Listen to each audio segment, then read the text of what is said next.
मेरे सुनहरे सपने पूरे अगर हो जाए, दोनों जहां की खुशियां हम अजीब पा जाए। मेरे सुनहरे सपने पूरे अगर हो जाए, दोनों जहां की खुशियां हम पा जाए।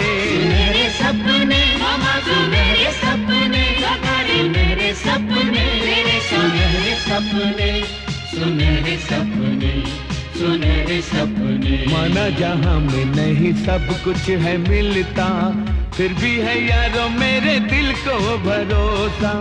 माना जहां में नहीं सब कुछ है मिलता, फिर भी है यारों मेरे दिल को भरोसा। हिम्मत करे इंसान तो खुद मंजिल चल कर आए।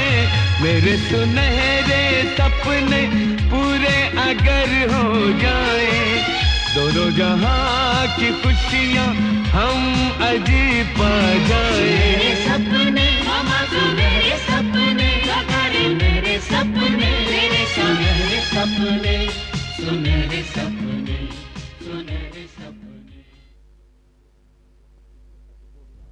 पिछले एपिसोड में आपने देखा, रूपा घर में बैठी है, रामू उसका नौकर उसे शराब देने जा रहा है। इसी बीच राहुल वहां आ जाता है और रामू को डांटता है और रूपा को झापड़ मार देता है। रूपा और राहुल दोनों झगड़ रहे हैं। इसी समय कृष्णा वहां आती है और दोनों को समझाती है और राहुल से ये कहती है, भैया खाना खा लो, झगड़े से पेट नहीं भरता। राहुल वहां से चला जाता है। कृष्णा रूपा से कहती है, भाभी तुम भी खाना खा लो, कल चौधरी साहब के यहां जाना है। अरमान कुछ तोहफा लेकर घर जल्दी आता है और रेहाना उससे कहती है, आज जल्दी क्यों आए? अरमान उसे बताता है, आज हमारी शादी की सालगिरह है। कृष्णा कुछ जेवर और कपड़े खरीद कर लाती है और अपनी भाभी रूपा को दिखाती है और उससे ये कहती है, भाभी ये सब मैं आपके लिए खरीद कर लाई हूं, भैया बदल चुके हैं और भैया ने पैसे दिए थे। इसी बीच राहुल वहां आ जाता है और ये कहता है कि पैसे मैंने अपनी बहन को दिए थे, तुम्हारे लिए नहीं। रूपा घर में बैठी अखबार पढ़ रही है। राहुल वहां आता है और उससे अखबार मांगता है। रूपा उसे अखबार नहीं देती है और दोनों में बहस होने लगती है। इसी बीच विशाल वहां आता है, राहुल को समझाता है। विशाल रूपा को लेकर वहां से चला जाता है। विशाल अपने केबिन में बैठा है। तभी अग्रवाल जी वहां आते हैं और उसे बधाई देते हैं। और अब आगे। अरे कोई बात नहीं, कोई बात नहीं। अच्छा, that's right, that's right. अच्छा, ड्राफ्ट आपने भिजवा दिया 1.3 का। It's okay, don't worry. क्या क्या इवनिंग की फ्लाइट से? Good good. आने दीजिए, इंडिया में लैंड करने के बाद कोई प्रॉब्लम नहीं होगी। अरे हम है ना वहाँ, ड्राइवर भिजवा दूंगा एयरपोर्ट में। डैडी। ओह बेटा आओ। डैडी मैं आपको बताने आई थी कि ना ही मैं विशाल की पसंद हूँ और ना ही विशाल मेरी पसंद है। ये क्या कह रही बेटी? डैडी विशाल की पसंद तो एक ऐसी लड़की है जिसके बाल माधुरी दीक्षित जैसे हों। अच्छा? जिसकी आंखें काजोल जैसी हों और जो चले तो ऐसे लगे जूही चावला चल रही। अरे विशाल क्या फिल्मों के लिए इतना क्रेजी लड़का है? डैडी मुझे तो लगता है जब वो माँ के पेट में था तब भी गाने गुनगुनाते रहता था। आपने सुना नहीं, सारा दिन ऑफिस में गाने गुनगुनाता। मुझे यकीन है बेटा कि विशाल तुमसे मोहब्बत करता है। डैडी जो शख्स मुझे अपनी गाड़ी की चाबी नहीं दे सकता, जिसको मेरे कुत्ते के वजूद से भी प्रॉब्लम हो, वो मुझसे क्या मोहब्बत करेगा? मैं तुम्हारे मिजाज को खूब अच्छी तरह समझता हूँ बेटा। तू बचपन से जिद्दी रही हो। तुम्हारे नाम में हाँ होती है। तुम्हारी नफरत से साफ जाहिर होता है कि तू विशाल से मोहब्बत करती हो और दिलो जान से उसे चाहती हो। सुन, मैं विशाल के घर जा रहा हूँ तुम्हारी शादी की बात पक्की करने के लिए। अरे नहीं डैडी प्लीज, आप मेरे सर पर एटम बॉम्ब फिक्स कर दीजिए, लेकिन मेरी शादी की बात मत कीजिए, क्योंकि आजकल मैं अपने आइडियल की तलाश में। देखो भाई, मैं और इंतजार नहीं कर सकता। मैं तुम्हें सिर्फ 3 दिनों का मोहलत देता हूँ। इस 3 दिनों के अंदर तुम अपनी पसंद और नापसंद मुझे बता दो, नहीं तो तुम जानती हो मेरी पसंद, मैं उससे तुम्हारी शादी पक्की कर दूंगा। डैडी, इंसान की जिंदगी एक तस्वीर की तरह होती है जिसमें वो खुद रंग भर के उसे पूरा करता है। जिस दिन मुझे अपनी तस्वीरों के लिए रंग मिल जाएंगे ना, उस दिन मैं भी उसे पूरा कर दूंगी। बेटी, मेरा भी यही ख्वाब है कि तुम्हारी जिंदगी खुशियों के रंग से भर जाए।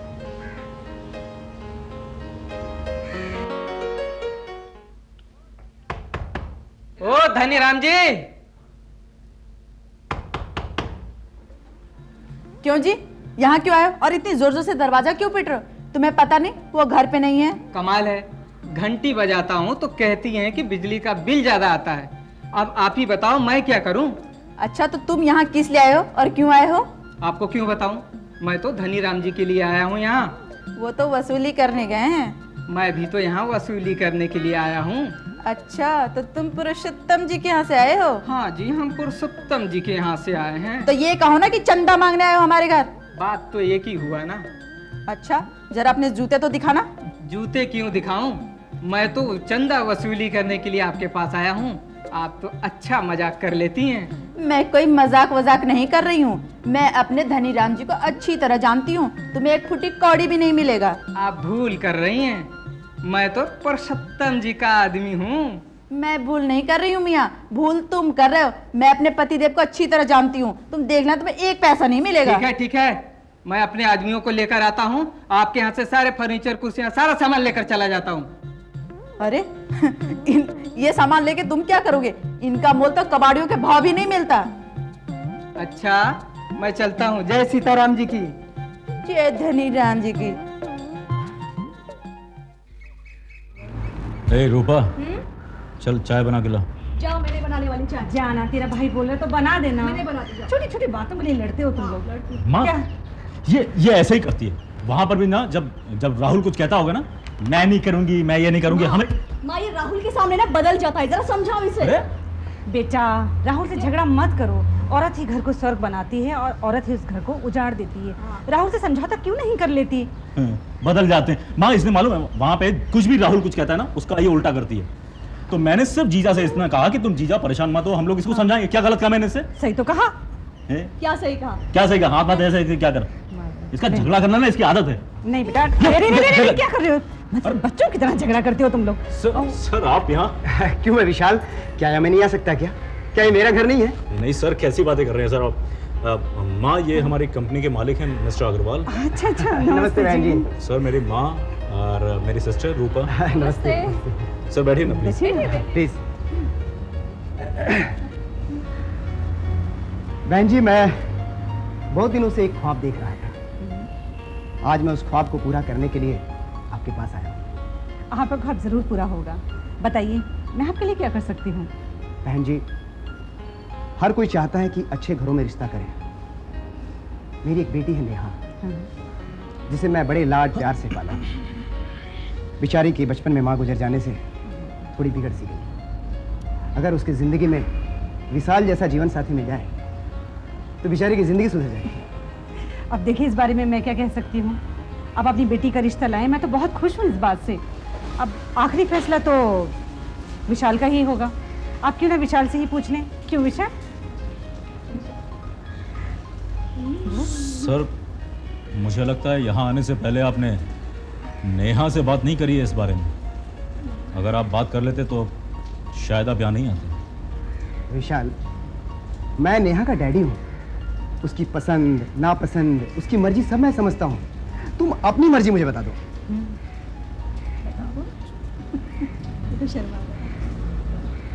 सर अगर नेहा को इस रिश्ते से कोई एतराज नहीं है तो माँ, मुझे रिश्ता मंजूर है सर। विशाल, तुम नेहा की जिंदगी का सूरज हो और मुझे उम्मीद है कि ये रिश्ता हो जाने के बाद नेहा की जिंदगी में कभी भी गम की रात नहीं आएगी और तुम उसकी जिंदगी में हमेशा सूरज की तरह चमकते रहोगे।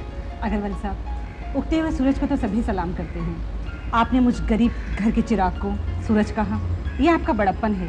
और आपकी बेटी हमारे घर में बहू बन के आएगी तो इससे खुशी की बात और क्या हो सकती है? तो फिर मैं इस रिश्ते को पक्का समझूं बहन जी? बिल्कुल पक्का समझिए। क्यों विशाल, खुश है ना? मैं क्या बोलूँगा? बहन जी मुझे चाय इजाजत बना के ला। दीजिए। नहीं मुझे इजाजत दीजिए। कुछ एक मीटिंग अटेंड करना प्लीज। अगर रिश्ता पक्का हो ही गया तो फिर आना जाना तो लगा ही रहेगा। सर फिर भी कुछ तो लेते सर आप। नहीं प्लीज, फिर अगली बार। ठीक है, ओके, नमस्ते। चुप नहीं कर सकती? हाँ अर्जुन, चुप। बस बस हमेशा ऐसे करता है, हमेशा।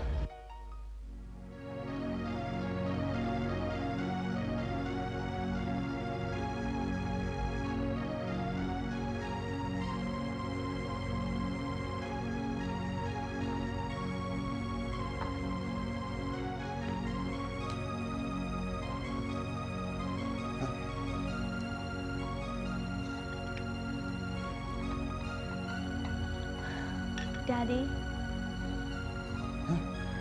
डैडी आप इतने टेंशन में क्यों हैं? Daddy try to understand me daddy. आप अपनी पोजीशन को पहचानिए डैडी, आप क्या हैं? अगर आप विशाल पर मेहरबानी नहीं करते तो उसे हमारे ड्राइंग रूम तक पहुंचने में 200 साल लग जाते। डैडी आप सोचिए, आप मेरी शादी एक ऐसे आदमी से कर रहे हैं जो हमारी शादी के बैंड बाजे का खर्चा तक नहीं उठा सकता। आप 10,000 आदमियों को डिनर पर बुला सकते हैं, लेकिन विशाल की इतनी पोजीशन नहीं है कि वो 100 आदमियों के डिनर का खर्चा उठाए। बेटी अगर विशाल की हैसियत नहीं तो क्या हुआ? अरे मेरी हैसियत तो है, मैं दोनों तरफ की शादी के खर्च को बर्दाश्त करूंगा। डैडी आपने पैसे क्या लॉटरी की टिकट से कमाए, या जमीन से निकल रहे हैं, या फिर आसमान से बरस रहे हैं? आप दोनों तरफ की शादी का खर्चा क्यों उठाएंगे? उठाऊंगा, खर्च उठाऊंगा, क्योंकि तुम अगर मेरी बेटी हो तो विशाल भी तो मेरा होने वाला दामाद है। एक मिनट डैडी, मैं ऐसे आदमी से शादी हरगिज नहीं कर सकती जो मेरे डैडी के पैसे पर जिए। मैं उसे अपना पति मानने के लिए हरगिज राजी नहीं हूँ। नेहा, अगर तुम इस शादी से इनकार कर दोगी तो मेरी बहुत तौहीन होगी। अगर तू विशाल से शादी नहीं करोगी तो तू विशाल से भी ज्यादा गरीब लड़की होगी, क्योंकि मैं तुम्हें अपनी संपत्ति से बेदखल कर दूंगा। बाप से धोखा करने की तुम्हारी यही सजा होगी। सोच लो, मैं तुम्हें आखिरी बार सोचने का मौका देता हूं। सोच के मुझे बताओ।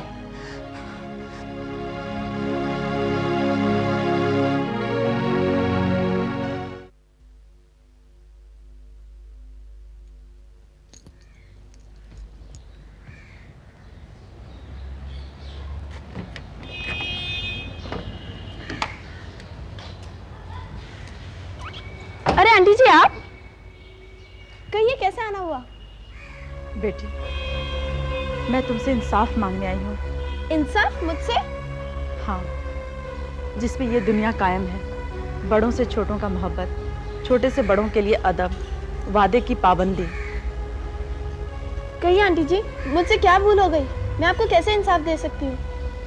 बेटी, तुम हम पर बड़ा जुल्म कर रही हो। सर? हाँ, तुम्हारी कंपनी का मैनेजर विशाल मेरी बेटी नेहा से प्यार करता है। उसने शादी करने का वादा भी किया था। ये देखो उसकी तस्वीरें।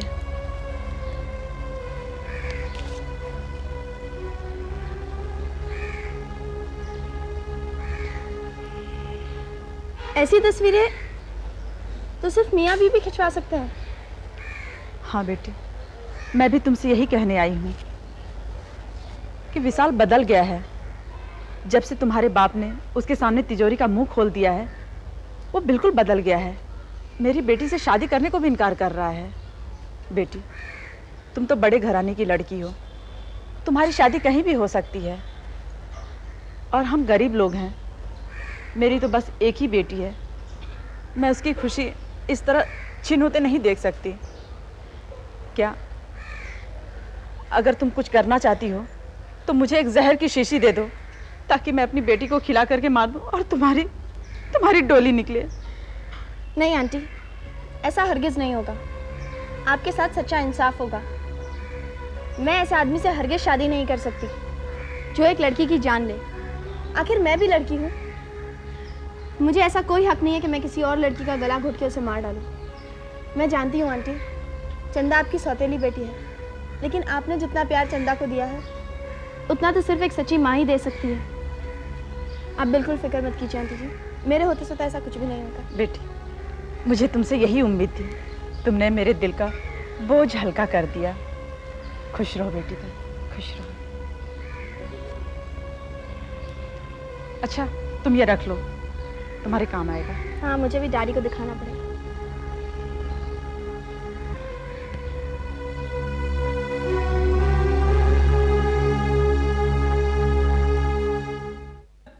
हाँ विशाल, डैडी, देखो तुम कॉन्ट्रैक्ट को साइन कर लेना, और हाँ तुम माथुर साहब के ऑफिस में चले जाना, वो फाइल वहां से लेते आना। हेलो, ये क्या हुआ? डैडी आप मेरी बात नहीं सुन रहे। अरे बड़ी इंपॉर्टेंट बातें कर रहा था मैं। ये क्या है डैडी, जब देखो तब विशाल विशाल विशाल। आप उससे ऑफिस में बात कर सकते हैं ना। ये देखिए डैडी, विशाल के मोहब्बत की कहानी इन तस्वीरों की ज़बानी। क्या विशाल किसी और लड़की से मोहब्बत करता है? डैडी मोहब्बत करना कोई जुर्म नहीं है। विशाल ने हमारी दौलत की खातिर एक गरीब लड़की को ठुकरा दिया। अमीरी और गरीबी तो एक रिलेटिव चीज है डैडी। कोई किसी के सामने अमीर होता है तो कोई किसी के सामने गरीब। जब विशाल एक अमीर लड़की के लिए गरीब लड़की को ठुकरा सकता है तो हो सकता है शादी के बाद उसे मुझसे ज्यादा अमीर लड़की मिल जाए तो वो मुझे भी ठुकरा दे। पर विशाल ऐसा लगता तो नहीं है। डैडी मिलना चाहेंगे उस लड़की से जो विशाल की मोहब्बत में धोखा खाकर दर दर की ठोकरें खा रही है। मैं मिली हूँ उससे और मैंने उससे कहा कि अगर मुझे विशाल से शादी करनी पड़ी तो मैं जहर खा लूंगी। लेकिन वाह डैडी, उसकी मोहब्बत तो देखिए। जानते हैं उसने क्या कहा? उसने कहा कि तुम विशाल को मेरी नजरों से देखो, तुम्हें जहर खाने की जरूरत नहीं पड़ेगी। मुझे नहीं मिलना है किसी से और ना ही तुम्हारी मर्जी के खिलाफ मैं शादी करूंगा। अगर तुम मेरी इकलौती बेटी है, मैं तुम्हारा बाप हूं बाप, भले मैं शादी कैंसिल कर दूंगा। नहीं डैडी, अब आपको और कुछ करने की जरूरत नहीं है। मैं खुद जाकर विशाल से मिलूंगी और इस बात का फैसला कर दूं।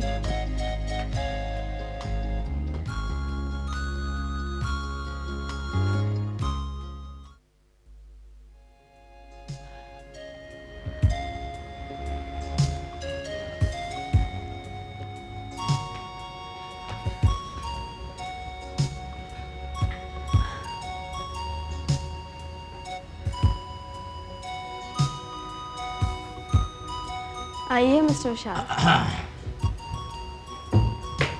ये आपके ऑफिस आने का टाइम है? टाइम तो मुझे लगता है ठीक ही है मैडम, बल्कि आप कुछ जल्दी आ गए। हो सकता है। बैठिए। Thank you miss Neha.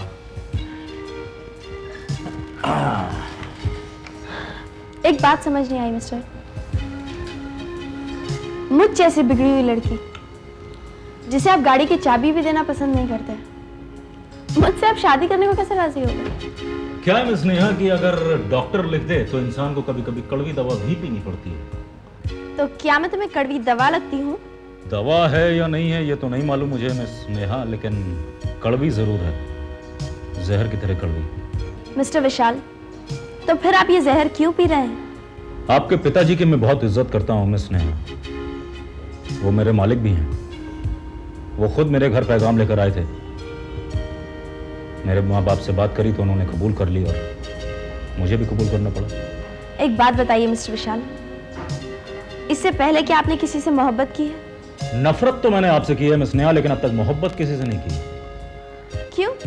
आप तो कहा करते थे कि आपकी आइडियल एक लड़की है जो जूही चावला, माधुरी दीक्षित और काजोल जैसी। हाँ वो तो है। क्या आप मिलते हैं उससे? हाँ मिलता जुलता तो रहता हूँ। मतलब आप शादी के बाद भी उससे मिलेंगे? शादी के बाद? ये तो शादी के बाद की बात है, सोचेंगे। जब मेरे डैडी आपके घर रिश्ता लेकर आए थे तब आपने उन्हें ये क्यों नहीं बताया? आपको तो बता दिया था, और फिर आप क्यों मेरी हजामत बनाने पर तुली हुई हैं? आपका भी तो कोई आइडियल था। हाँ, लेकिन जब मेरे डैडी तुम्हारे घर रिश्ता लेकर आए थे तो उन्होंने ये बता दिया था कि मैं बिगड़ी हुई हूँ, और फिर भी तुम्हारे माँ बाप खुशी खुशी शादी के लिए राजी हो गए। तुम कहना क्या चाहती हो? लक्ष्मी का अगर इस दुनिया में कोई सच्चा पुजारी है तो वो तुम और तुम्हारे माँ बाप है। खामोश। मैं सच कह रही हूँ। तुम ये अच्छी तरह से जानते हो कि मैं नशा करती हूँ और नशे में मैं एक कुत्ते की जान ले चुकी, जिसकी वजह से मैं एक रात लॉकअप में बंद, और फिर भी तुम मुझसे शादी कर रहे हो। इसे लक्ष्मी का पुजारी नहीं तो और क्या कहें? तुम होगी दौलत की पुजारन। जहां तक हमारा सवाल है तो हमने ये रिश्ता इसलिए कबूल किया क्योंकि तुम्हारा बाप, तुम्हारा शरीफ बाप हमारे घर आया था। बहुत खूब। क्या मैं भेजूं उन फुटपाथ के फकीरों को तुम्हारे घर, जिनमें से बहुत शरीफ होंगे? क्या तुम उस शरीफ की बेटी से शादी कर लोगे? क्या तुम्हारे माँ बाप उसे अपना लेंगे? हाँ, अगर शराफत होगी तो जरूर कर लेंगे।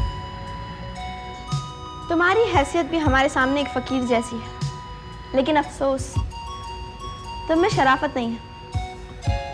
इसीलिए डैडी ने ये रिश्ता तोड़ दिया है। और ये रही तुम्हारी शराफत की कहानी, जो ये तस्वीर कह रही है। और इसी तस्वीर को देखकर डैडी ने ये रिश्ता हमेशा के लिए तोड़ दिया। रामू, मैनेजर साहब के लिए ठंडा लाओ। ठंडा पीजिए।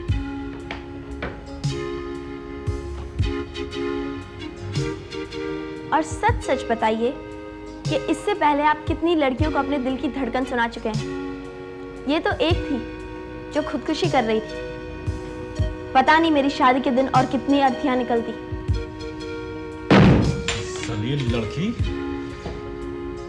तुम एक भाई बहन की पाक मोहब्बत रक्षा करती हो। तुमने मुझे और मेरे माँ बाप को दौलत का पुजारी कहा। हाँ?